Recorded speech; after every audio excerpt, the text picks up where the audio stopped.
हमरे मास्टर साहब एगो ऐसा सामाजिक बात छेड़ देले हुआ। अरे बा बिरहा तो आप लोग बहुत सुन ली बाबा, लेकिन ये बात के अपने मन में उतार ले तो हमनी का बिरहा गावल सफल हो जाई। बाबा कहना बा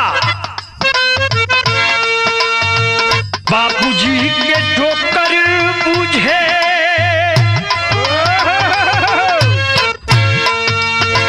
बाबूजी के जोकर बुझे, माई के नौकर जुगवा हो कर आ गई।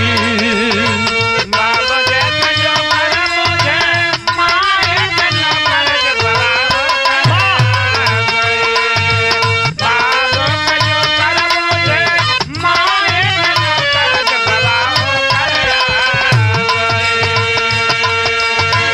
बाबूजी के जोकर बुझे, माई के नौकर जुगवा हो कर आ गई। जे भाई के पारे ठोकर जुगवा हो कर आ गई, जुगवा हो कर आ गई। ये भाई के क्या बात है? जुगवा कर आ गई। ये भाई के मारे ठोकर जुगवा कर आ गई। जुगवा कर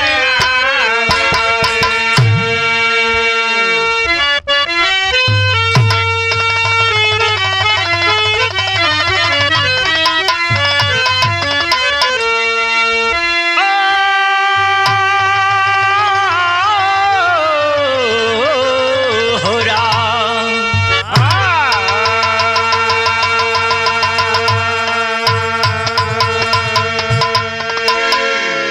आई भैया मैं लोकगीत बिरहा गायक कलाकार राकेश यादव पप्पू बाबा नटराज स्टूडियो जौनपुर के सरजमी पर लोगन के सचेत करे बदे बिरहा के रूप में प्रस्तुत कर रहल बानी जा। अरे बा लेकिन बिरहा में भूमिका के लाइन में कभी लिखत हूँ बड़ी ऊंची बात का।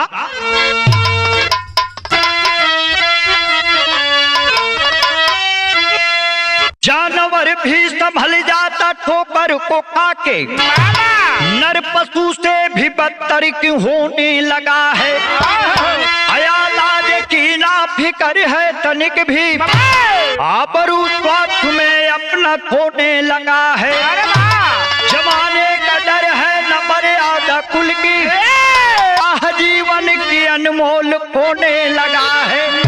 जीने से कैसी व्यवस्था समझ में न आती, जहर पाक दामन में बोने लगा है।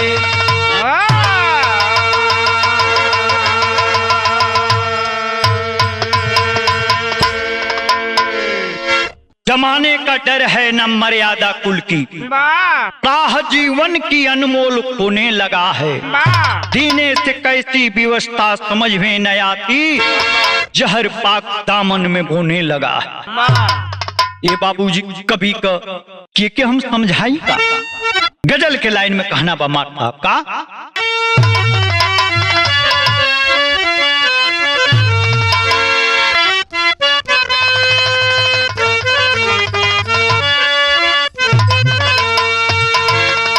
कोनो सिरफिरा मजनू अपने प्रेमिका से कहता, अरे बा कोनो दिनवा शिकार हो जईबू,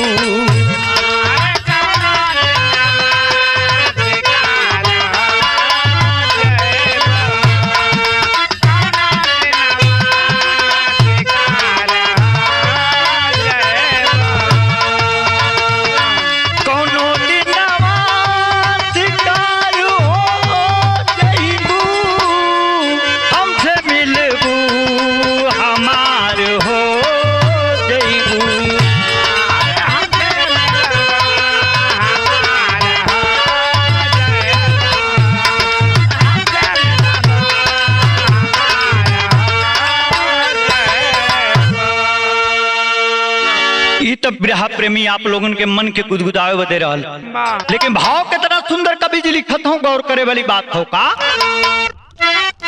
ओहो कैसा जालिम हुआ जमाना है,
कैसा जालिम हुआ जमाना है, वाह कोई क्या करते नहीं ठिकाना है। वाह वाह कवि जी, ये बात कहाँ के घटना कब का घटलो मारता नजम के लाइन से कहना बा।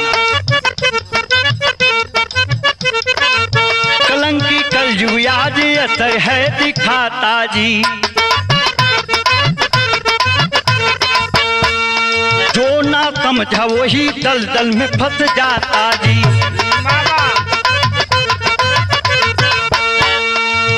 रिश्ते नाते को मर्यादा जो मिटाएगा, जमाना थूकेगा वो शर्म से नहीं जी पाएगा। जिला है रायपुर गांव वहीं पारा हो, शोभा संदीप वही करते थे गुजारा हो। हाल दयनीय रही दिन था गरीबी का, समझ न आता कुछ भी खेल बदनसीबी का। कैली शोभा एक दिन सैया तेज करिया हो, कैसे होई गुजर भारी बाफी करिया हो। संदीप लाचार हो के बात को वो भोला है, करण में जाऊंगा शोभा से बेद बोला है।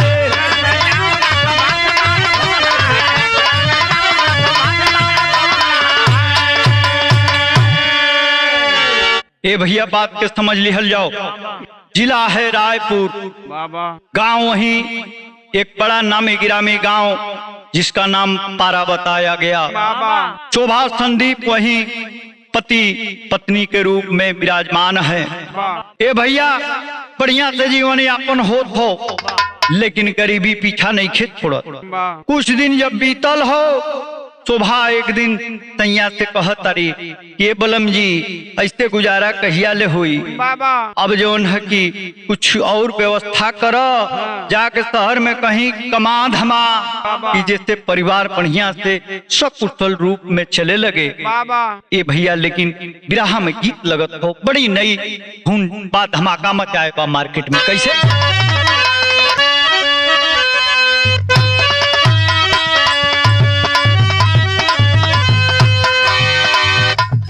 एगो दुल्हन का डिमांड जब पूरा ना हो तो मुन्ना भैया आए है वो एगो हरकत करे लगल। वाह आ जाके बलम जी ओकर घोड़वा खान के कहतन कि अरे हमार दहानी, अरे हमार करेजा, बाबा ई का करत हो, आए है गरीबी में आटा गील मत कर चुड़िया का दाम हो। कहत बड़ा का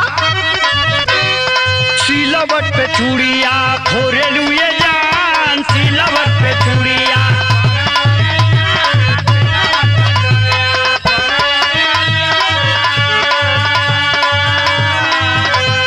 सिलवट पे चूड़िया फोरे लुए जा, सिलवट पे चूड़िया फोरे लुए जा। अपन राजा जी के दिलवा काहे तोड़ लुए जा, अपना राजा जी के दिलवा काहे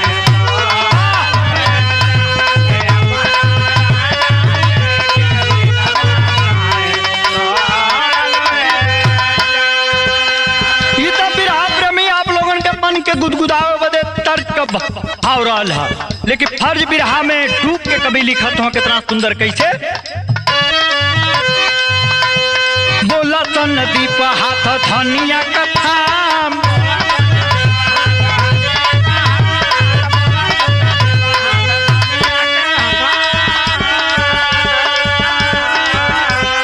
घरे अब रहला से चली नहीं काम,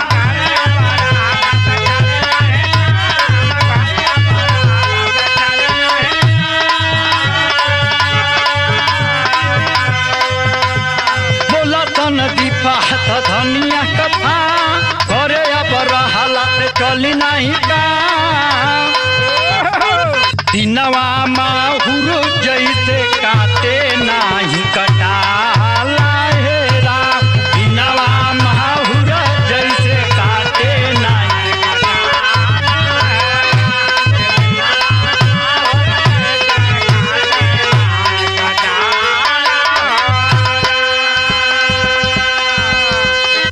सासू जी के फोनावा लगावे तौनी बार,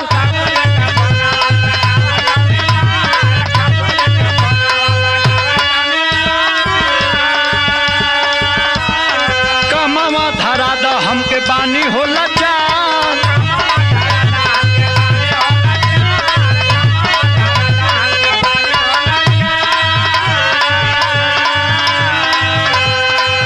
सासू जी के फोनावा लगावे तौनी बा, कमावा धरा द हमके बानी होला चार।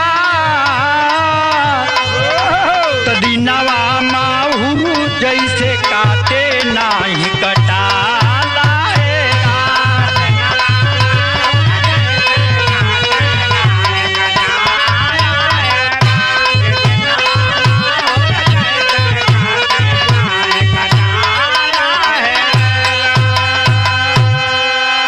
संदीप और शोभा दाम्पत्य जीवन के निभावत हुआ, गरीबी से बाबू इतना जूझत हुआ कि बुद्धि फेल हो गई बा। बाबा कहाँ से ताजी कर सब्जी आई, कहाँ से दाल आई, कहाँ से तेल आई। बाबा ये बाबू लाचार होके संदीप अपने सासू जी के फोन लगैले हम।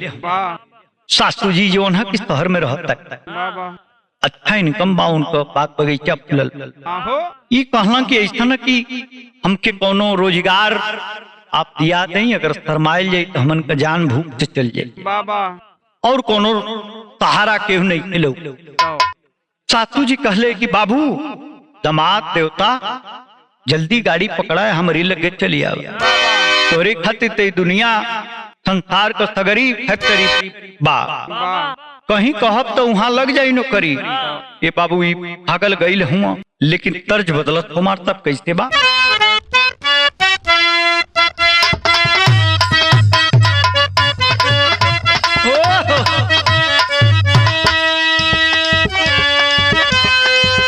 रेलिया से चढ़ के जा, हाजिया से उतरी पिया रघुनवर गइले ना।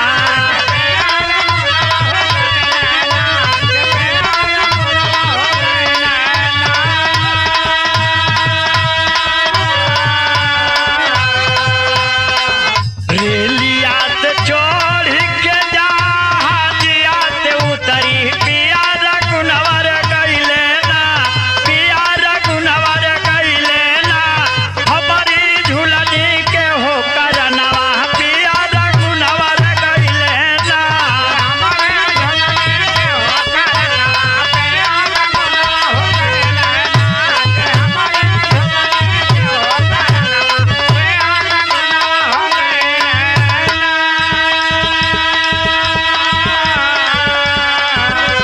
ई तो बिरहा प्रेमी आप लोगन के मौज बदे रहत हो, तर्ज का भाव देखिए, फर्ज कितना सुंदर कवि जी लिखत हो बिरहा में का। सासू जी बोलवली तब दामाद के भवनवा, कमावा करे लगले हो।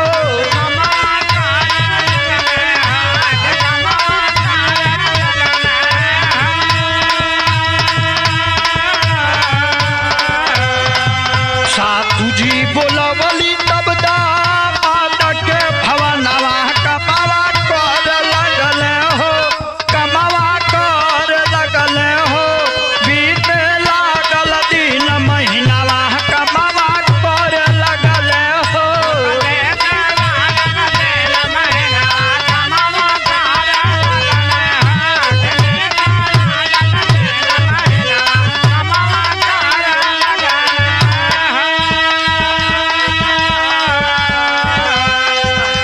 आगी यौरी खोर भैया कर जुटो राई,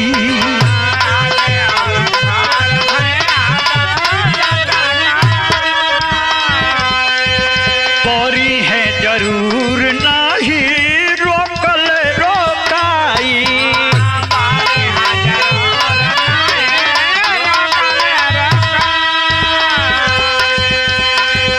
सासू जी का डोहलल बादा माद पर मनवा, कपावा करे लगले हो।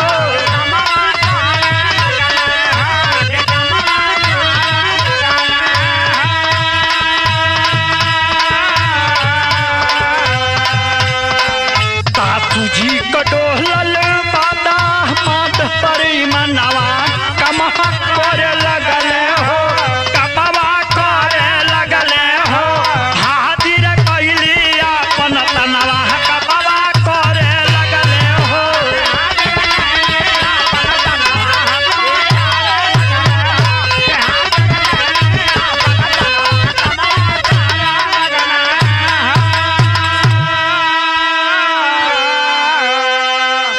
दमाद जेकर पाँव पूजल रहली टल गइल बाण टल गइल ए भैया जात हूँ फैक्ट्री में काम को के आवत न यहर अर्धांगिनी खुश बाड़ी बाहरे हमार माई जन्म देहलू और रोजी रोजगार भी हमारी बलम जी के दे देहलू।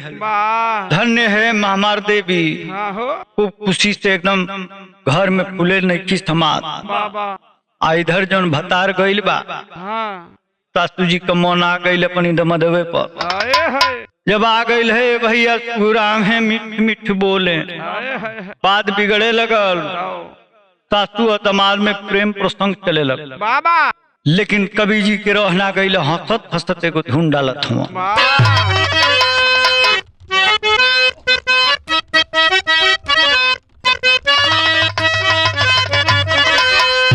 अरे खाड़े रहो मुरली वाले खाड़े रहो मुरली वाले गगरिया घर धैले आई।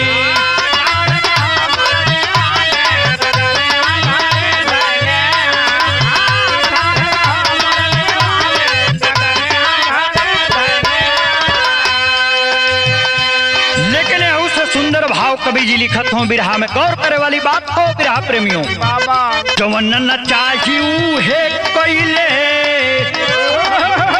जवन न चाहिए है कोइले दमाद राम साथ परलू भइले।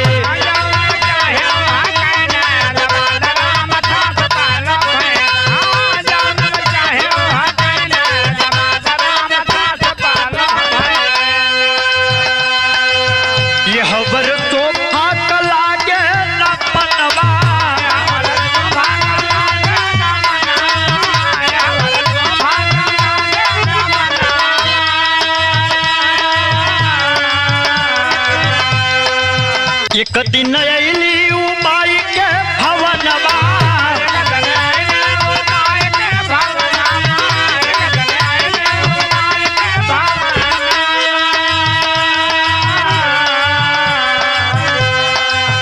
रंगे हाथ दून पकड़ैले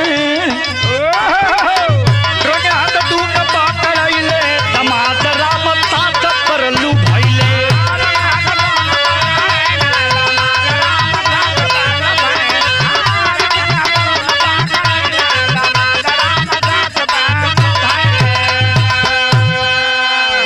बीतल हो कुछ दिन जब शोभा अपने धर्म पत्नी के संदीप इग्नोर करे लगल हुआ। पत्नी हो जीवन संगिनी हो थक हो गए भैया आ जब तक भइल हो चुपचे बिना बतौले चल दिहल। जब आइल पे देखत के अरे बाप रे माई हमार सौतीन बन के बेड पर लपटल भी है। जब देखल जमीन घटक गई पाँव के नीचे तेरी के भाव में कभी के लिखे पड़त होगा। मर्यादा की हर कीमत लुट गई शोभा जरे क्रोध में कंधा देख राधा अरे जी राधा मर्यादा की हर कीमत लुट गई शोभा जरे क्रोध में गंदा देखी राधा। सब समझ गई बात। संदीप हमार भाता तेनिए चौरत तारत तक कैसे हमें याद आई। गीत बदलत हमार तब कैसे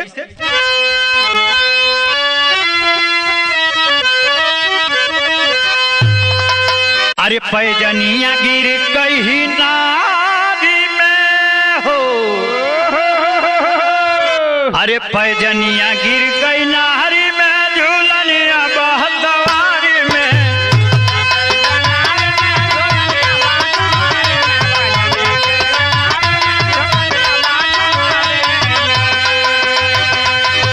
पैजनिया गिर गई नारी में झूलनिया बहतवारी में झूलनिया बहतवारी में सारी दहिया गिर गई बलम के आकवारी में।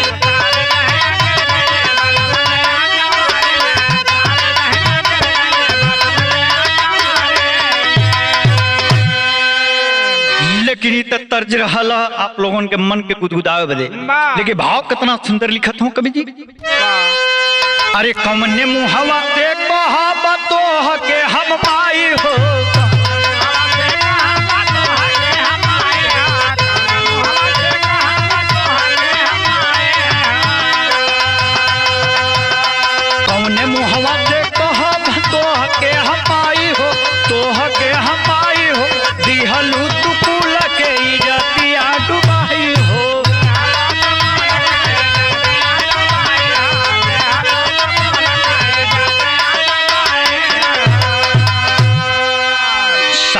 दमाद भाई बेटा कहा ले।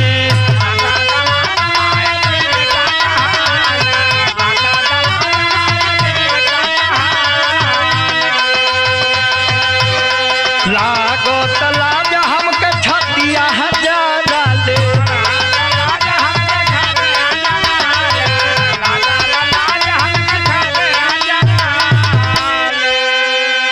अरे दोनों सोचे कि भेद कुल जाई हो, अदे हलू तू कुल के इज्जतिया डुबाई हो।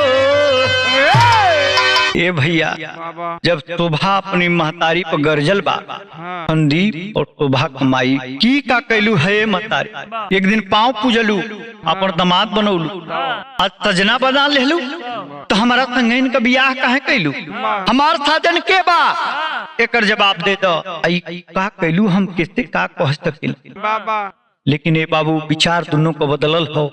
अब देखो लालच में पाप होके जा। विदेशिया का भाव लगल मारता आप कैसे। सासू और दामाद दोनों मनु में विचारे लगले, खोली दे भेदा चली जई है ज्योतिया। शोभा के पकड़ी ली हले, कस के जकड़ी ली हले, अगटई दबावे लगले नीच दोनों भतिया। शोभा हो कहे रोई राज नहीं जानी कोई, अजन्म हमारो मुट्ठी पाइब भूपतिया। मानना कसैया हो औरली चिरैया हो, अरे अखिया मुनाइल छोड़ी गईली जगतिया। आया है बाबूजी, शोभा गुहार लगा रही है कि माँ जिस गर्भ से तुम पैदा की हो, इसी हाथ से मुझे दूध पिलाई हो, और इसी हाथ से क्यों मेरा जान मारना चाहती हो। संदीप से कह रही है कि तुम मुझे सिंदूर पहनाए थे, वो सिंहोरा वो 7 फेरे अग्नि के भूल गए। तुम लोग राजी हो अपना जीवन संसार चलाओ, मैं किसी से नहीं कहूंगी, फिर मेरी शादी हो जाए। लेकिन ये बाबू भेद की छुपावे के रहल, गटई दबा के मार दिले हमसे दोनों हैवान। अवश्य के पुजारी हमेशा हमेशा के लिए उस निर्दोष शोभा को मौत के गोद में सुला देते हैं। पापट में कभी लिख रहे हैं क्या।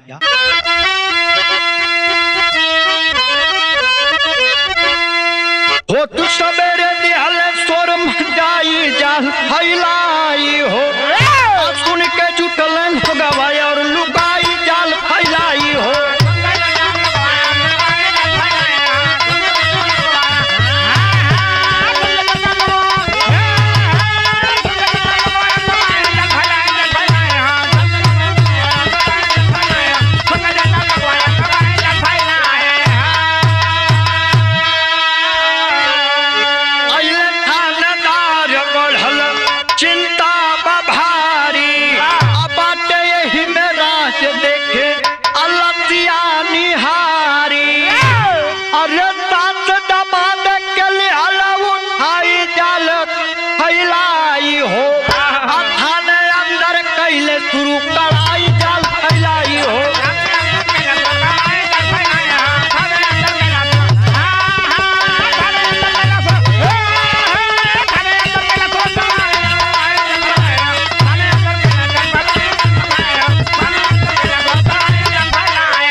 सुबह होते होते हाकार मच गया, इस घर में मर्डर हुआ है, मर्डर हुआ है। थानेदार साहब अपनी टीम को लेके आते हैं, लाश को पोस्टमार्टम के लिए भेज देते हैं चीरघर पोस्टमार्टम रूम में। ये भैया तफ्तीश जारी बा, छानबीन हो सास दामाद का केमिस्ट्री देख के पुलिस के समझे में देरी ना लगा। अलस किए दोनों बाणों का गड़बड़ी कैले या के थाना गइल पाऊँ लेके थाना जब गए हैं उल्टा लटका के दोनों को पिटाई करने लगे। आए हाय अगर ये बात बता दिले हम कि हमनी में अवैध संबंध हो, बाबा लोग कुछ लोग हंसता कुछ लोग रोता, बाबा हाय रे कलयुग का अंतिम चरण, माई बेटा के नहीं खिंचिनत, बेटा माई के नहीं खिंचिनत। बाबा आल्हा में पिढ़ा के आगे बढ़ाओ था कभी जी।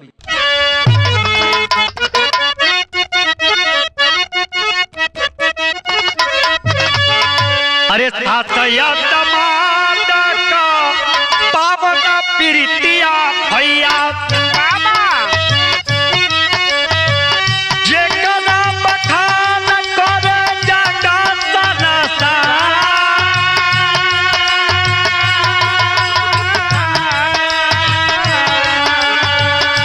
ऐसे जरई है पापी रिश्ता का चदरिया भैया बाबा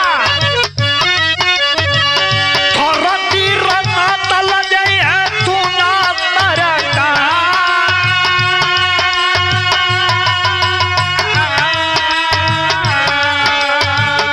थानवा में आई दोनों कहे सब बतिया भैया हे दवा के जानत रहली शोभा हो हापा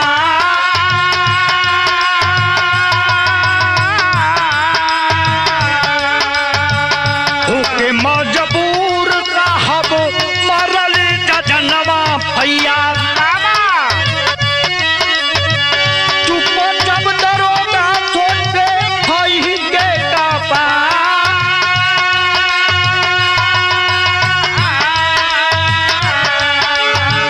शोभा क्लास पोस्ट मैडम भेजवले भैया ये हमर कसाई गइला जेलिया बाजा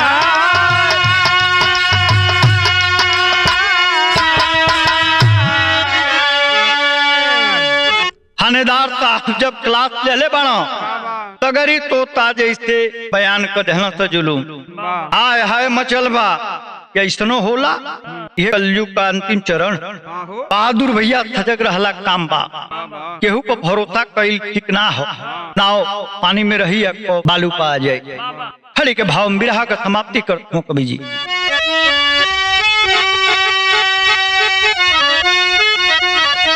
अरे गंदा जन समाज के बनावा भैया मानवता का सबके देखावा भैया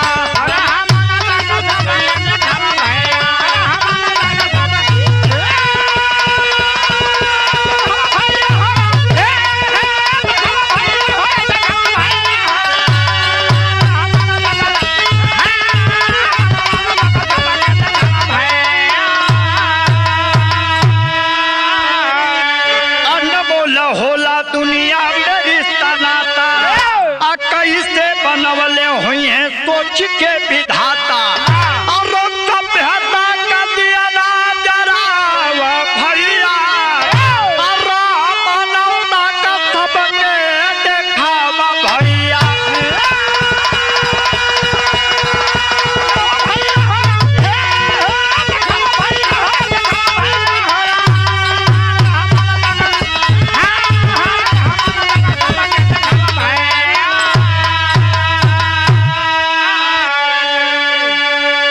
कवि जी का समाज से कुहार रहल कि मानवता इंसानियत से बड़ा धर्म कुछ नहीं है साथियों। दायरे में रहना पड़ेगा तभी रिश्ता बच पाएगा, नहीं तो तार तार हो जाएगा और एक दूसरे से विश्वास हमेशा हमेशा के लिए खत्म हो जाएगा।